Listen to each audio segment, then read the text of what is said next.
산헤드린 공회에서 재판을 받았습니다.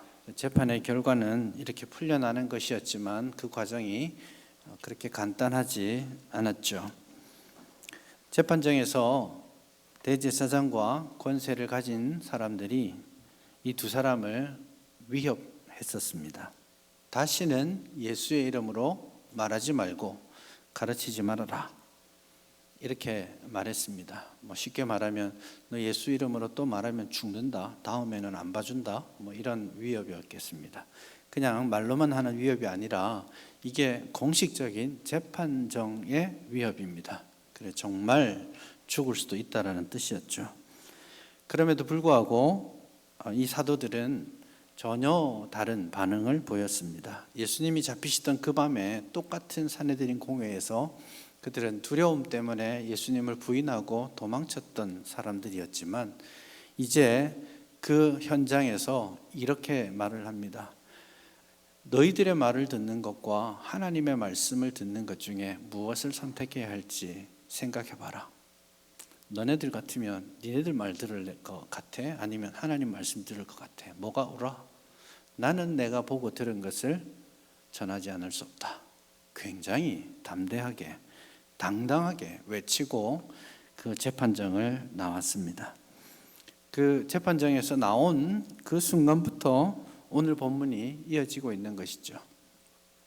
사도들이 23절에 보시면 사도들이 노임에 그리고 곧장 그들은 그 동료에게 갔다라고 표현하고 있습니다. 사도행전에서 여기서 동료라는 말이 특별한 표현이긴 한데 아마도 일반적인 의미에서 동료는 다른 사도들을 뜻할 것이고요. 그리고 본문의 전반적인 문맥을 볼 때는 사도들과 함께 있던 성도들 혹은 표현하자면 초대교회, 교회로 갔다, 이런 뜻이 되겠습니다. 근데 이 동료라고 말하니까 좀 거리감이 있어 보이죠. 그냥 직장 동료인데요, 이러면 좀 거리감이 있는 느낌이죠. 근데 여기서 동료라는 말은 굉장히 친밀한 그 의미를 가지고 있는 뜻입니다. 정확하게 표현하자면 자신들에게 속한 사람에게 갔다, 이런 뜻입니다. 그래서 이 자신에게 완전히 속한 누구겠습니까? 이게 일반적으로 자신에게 속한 사람은 첫 번째로는 가족을 뜻합니다. 이건 굉장히 여기 본문에서는 동료에게 갔다 이렇게 되어 있지만 가족에게 갔다라는 의미가 여기에 있습니다. 그래서 이 말은 지금 사도들과 성도들이 이 어려움을 당하고 있는 상황 가운데 그들이 구성하고 있는 교회가 가족과도 같았다, 아주 친한 친지들과 같았다라는 뜻입니다.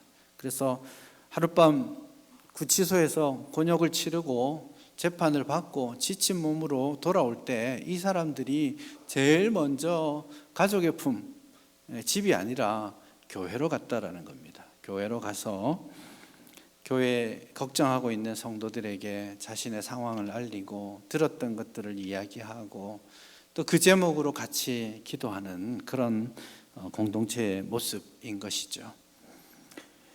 그리고 이 교회의 또 다른 측면이 24절에 또 나오고 있습니다. 그 사람들이 교회에 속한 사람들이죠. 그 사람들이 듣고 한 마음으로 하나님께 소리를 높였다, 그렇게 말합니다. 그래서 걱정하고 있다가 사도들이 무사히 나온 것을 보고 사도들의 위협함을 듣고 그들이 한 마음을 가지고 하나님께 크게 기도하기 시작했다라는 겁니다. 이 사도행전에 한 마음이란 말도 꽤 여러 번 나옵니다. 지금 사도행전의 저자가 교회를 말할 때 한 마음이라는 중요한 컨셉을 반복적으로 강조하고 있다라는 뜻이죠. 저들은 한 마음을 이루었다, 한 마음으로 기도했다라는 것을 강조합니다. 근데 여기 사실 한 마음으로 하나님께 소리를 높였다 이렇게 돼 있는데 여러 사람들이 각자의 목소리로 기도했지 않습니까? 그런데 여기에 소리를 높였다라고 할 때 이 소리도 사실은 원문으로는 단수입니다. 그러니까 어떤 뉘앙스냐면 그들이 교회로 모였고 소식을 듣고 한 마음으로 한 마음으로 한 목소리로 기도했다, 그런 뜻입니다. 그래서 지금 교회가 당시 하나님의 말 사도들의 가르침을 받고 전심으로 기도하고 세례 성찬을 통해서 저들이 교제하는 그 공동체 교회가 하나다라는 것을 이미지로 계속해서 강조하고 있는 것입니다. 이런 교회가 되면 좋겠다 싶습니다. 우리 교회가 이런 교회가 되었으면 좋겠어요.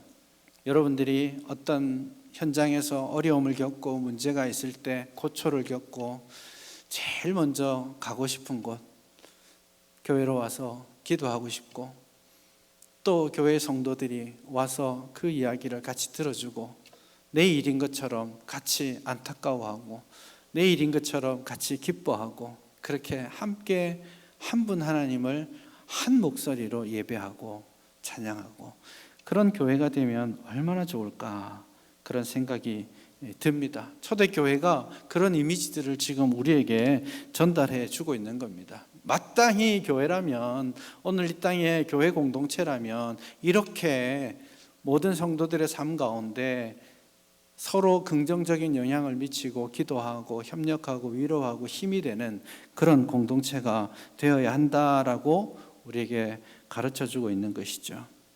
그래서 여러분들, 우리 제일영도교회가 여러분들에게 어려움이 있을 때 제일 먼저 생각나는 그곳이 되었으면 좋겠습니다. 좀 힘들고 어려울 때 막 쫓아가서 내 마음을 토로하고, 그러면 좀 받아주고 기도해 줄 그런 사람들이 있는 그런 교회 공동체가 되었으면 좋겠습니다. 이제 사회적 거리두기가 끝나가고 있죠. 내일부터는 마스크도 벗게 됩니다. 참 이 코로나19가 잔인한 질병입니다. 떨어지게 만드는 거 아니에요. 이 질병이 걸리면 부모와도 만날 수 없게 되고, 가족이라고 친구랑 다 거리를 둬야 되는 그런 질병이죠. 거기 맞춰가지고 우리도 참 거리두기 열심히 했습니다. 최선을 다해서 모이고 기도하고 했지만, 예배드리는 일들을 포기하지 않았지만, 거리두기가 이제 익숙해져 있지 않습니까? 지금도 보면 이제 알아서 떨어져 앉아 있어요.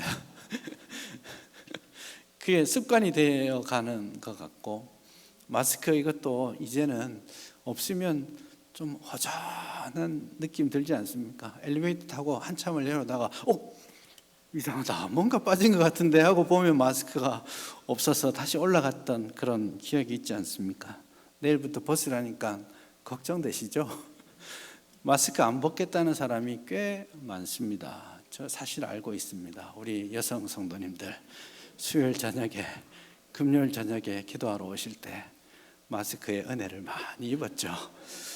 예전에는 집에 가서 화장 지우고 막 그랬는데, 요즘은 예배 전에 화장 지우고 마스크 딱 끼고 앉아 있는 거죠. 혹 부담되시는 분은 눈만 딱 처리를 하면 감쪽 같죠. 그래서 마스크 벗는 게 되게 이제는 귀찮고 힘든 부분도 생기는 것 같습니다. 이게 사람이 바뀌었다라는 거예요. 지금 2년, 3년의 시간이 지나면서 우리도 바뀌었고, 세상도 바뀌었고, 교회도 바뀌었습니다. 환경이 많이 바뀌었어요. 우리가 회복해야 될 교회, 이렇게 생각하면 그냥 섣불리 3년 전에 그때로 돌아가기를 바라는 것은 의미가 없습니다. 돌아갈 수 없습니다. 다 바뀌었거든요. 이제 그쪽으로 돌아가는 건 문제입니다. 그래서 우리가 더 기도해야 됩니다. 이렇게 급격하게 바뀌어가는 사회 가운데 교회 공동체는 어떠해야 되는가? 우리 모임은 어떠해야 되는가? 이런 질문들, 기도, 연구 지금 절실하게 필요한 시점입니다. 그러나 한 가지 분명한 사실, 그것은 주의 피로 값주고 사신 이 교회를 떠나서 진정한 회복은 없다라는 겁니다. 그러니 이제 사회적 거리두기는 좀 접어두시고 영적으로 거리두기를 좁혀갔으면 좋겠습니다. 그래서 이 교회 공동체가 다시 한번 힘을 얻었으면 좋겠습니다. 여러 가지 이유들 때문에, 또 때로는 두려운 마음 때문에, 혹은 직장의 여러 가지 문제들 때문에 예배 자리에 오지 못한 분이 있다면 이제 오셔서 진정한 예배 공동체를 다시 한번 회복할 수 있기를 바랍니다. 외롭고 힘든 사람들이 있으십니까? 교회가 제일 먼저 여러분들에게 힘이 되어줄 수 있기를 바랍니다. 우리 성도들이 그런 문제들 두고 함께 기도하고 격려하고 세워갈 수 있기를 바랍니다. 이제 그런 공동체, 지금 오늘 초대교회가 보여주고 있는 이 공동체의 아름다운 이상들을 우리 제일영도교회가 다시 회복하고 일어설 수 있기를 간절히 바랍니다. 이런 일들을 위해서, 가족 같은 그런 교회 공동체를 위해 우리가 기도하고 힘써서 수고할 수 있기를 바랍니다. 신앙생활 혼자 하기 힘듭니다. 싸워내기 힘듭니다. 같이 밀고 당기고 같이 이렇게 잡아주어야 가능한 것이죠. 그래서 우리 교회가 이제 사회적 거리두기를 이제 뒤로 물러내는 이 시점에 와서 우리 교회가 다시 한번 참된 공동체를 회복할 수 있기를 간절히 바랍니다. 그렇게 가장 어려움의 순간, 고난과 핍박이 있는 순간에 교회를 찾아와서 성도들과 함께 그 상황을 나누고 기도하고 있는데, 그 기도의 내용을 한번 살펴보기를 원합니다. 그 기도의 내용의 첫 번째 포인트는 하나님을 그들이 어떻게 인정하고 있느냐 이겠습니다. 24절에 보시면 한 마음으로 소리를 높여서 이렇게 기도합니다.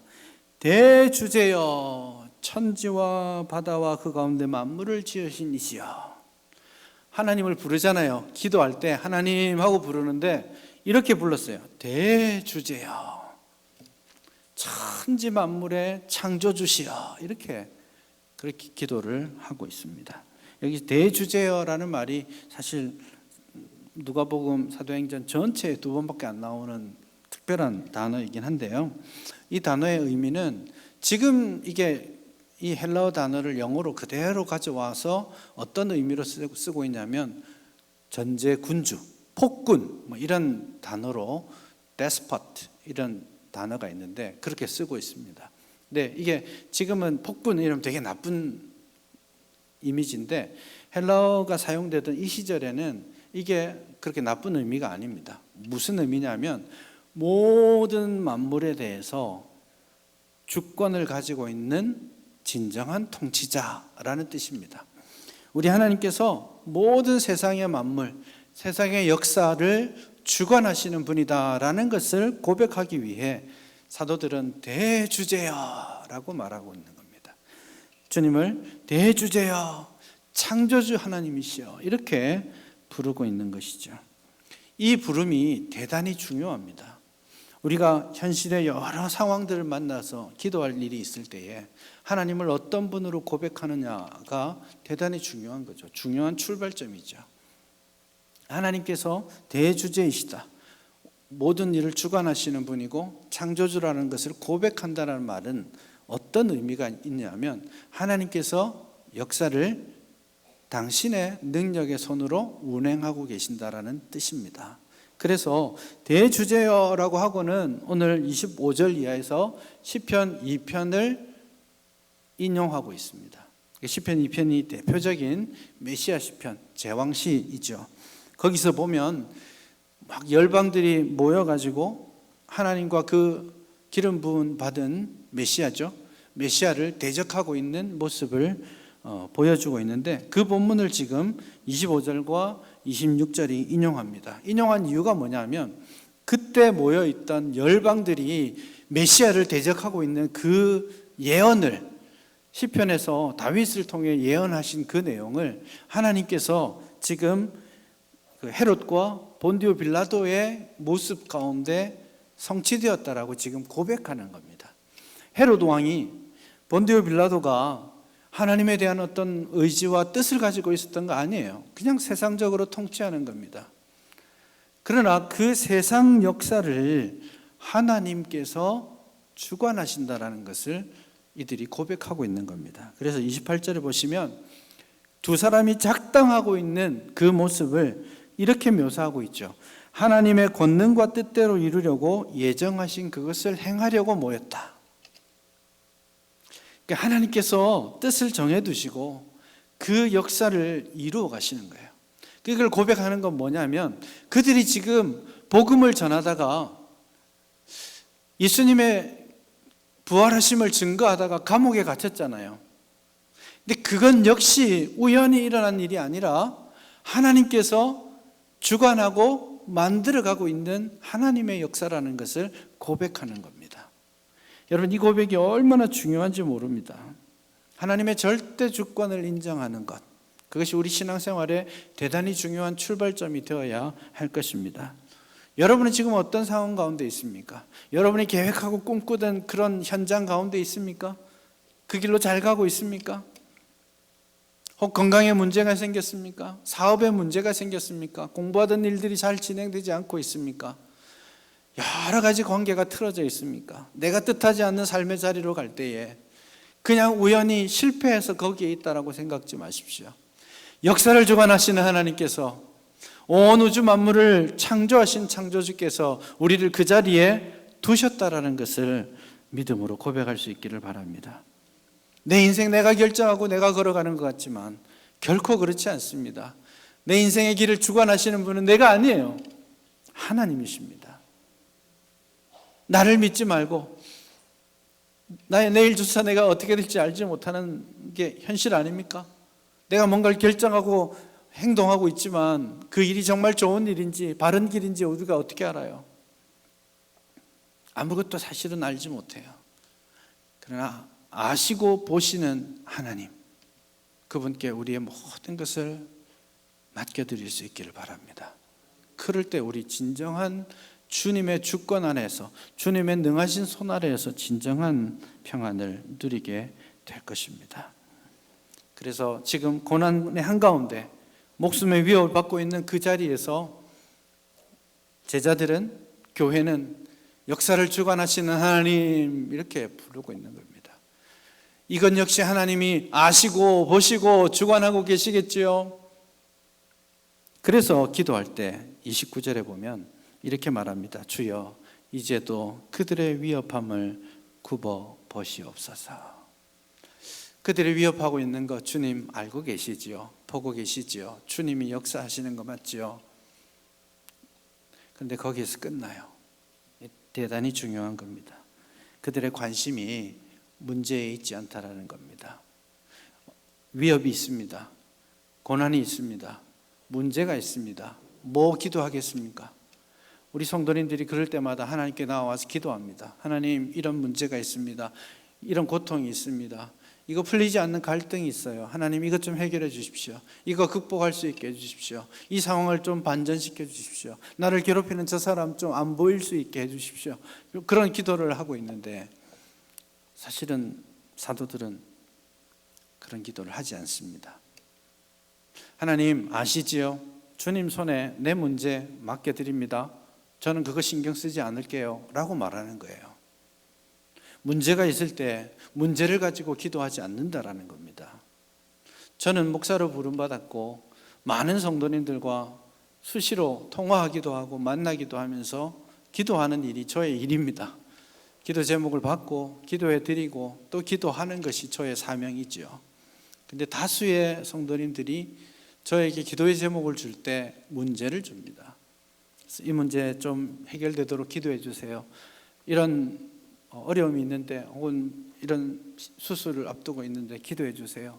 당연히 기도해야 될 주제입니다. 그러나 거기에 멈추면 안 된다라고 말씀드리고 싶은 거예요. 문제를 중심으로 하는 기도는 결코 거기에서 더 나아갈 수 없습니다. 왜냐하면 문제는 없어지지 않거든요. 문제는 없어지지 않습니다. 코로나 때문에 기도했는데 코로나 지나면 아무 문제 없는 시간들이 다가올까요? 그렇지 않습니다. 이 문제를 두고 기도해서 이 문제 해결받아서 감사한데 돌아서서 보면 저 문제가 와 있습니다. 그게 평생의 삶이에요. 그러니 문제 중심의 기도는 죽을 때까지 문제만 가지고 기도하다가 죽을 거예요. 진짜 문제 없는 걸 정말 원하신다면 가셔야죠. 천국 가면 없어요. 그러나 여기서는 어떤 순간이든지 어려움, 문제, 갈등, 고통 있습니다. 그걸 가지고 매달리지 마십시다. 아니, 거기에 멈추어 서지 말자고요. 그거는 이렇게 기도해 보면 어떻겠습니까? 주님, 굽어 살펴 주시옵소서. 주님이 역사하시고 주님이 하시고 주님이 주권 가운데 이끌어 가실 거죠? 믿고 맡기겠습니다. 문제는 하나님께 빨리 던져버리고 내가 마지막까지 붙들어야 될 것은 하나님이 나에게 주신 사명이죠. 제자들은 문제가 있습니다. 위협이 있습니다. 자기를 죽이려고 하는 사람들이 있습니다. 그런 고난이 있습니다. 그것 좀 없애주세요라고 기도하지 않고 하나님 굽어 살펴주세요 하고 하나님께 딱 던져놓고 자기들은 하나님 우리에게 담대한 마음을 주셔서 하나님의 말씀을 계속 잘 전하게 해주십시오. 표적과 기사가 일어나게 해주십시오. 사실 이 표적과 기사 좋은 거 아니에요. 제자들 그것 때문에 지금 감옥 갔었습니다. 지체장애인을 고쳤기 때문에 감옥 갔지 않습니까? 5장에 가보십시오. 5장 12절 이하에 보면 그들이 또한 표적과 기사를 행하다가 또 감옥 가요. 눈에 띄는 일들 때문에 감옥 가는 일이 계속 하다가 그렇게 힘들어요. 그런데 내가 힘든 거 신경 쓰지 않아요. 이 표적과 기사를 통해서 하나님의 말씀이 증거될 수 있다면 그 일을 포기하지 않고 계속 하겠습니다. 주여 나에게 담대한 마음을 주셔서 성령 충만함으로 하나님의 말씀을 전하게 해주십시오. 그게 내가 해야 될 나의 사명이 아닙니까? 문제는 하나님께 맡겨드리고 나는 사명을 가지고 그걸로 기도하겠습니다. 그걸로 내 신경 쓰겠습니다. 그래서 여러분 문제를 넘어서시고 사명에 집중하십시다. 내게 주신 시간이 있다면 그 시간 동안 하나님이 기뻐하시는 일을 기뻐하고 하나님이 주신 사명을 감당하다가 주님 앞에 서야 하지 않겠습니까? 그래서 상황을 두고 문제를 두고 그것 때문에 기도하지 마시고 그것을 넘어 계시는 역사하시는 하나님을 신뢰하고 그리고 담담히 내게 주어진 시간 동안 내게 주어진 사명이 무엇인지를 판단하고 그것을 행하는 우리 모두가 될 수 있기를 바랍니다.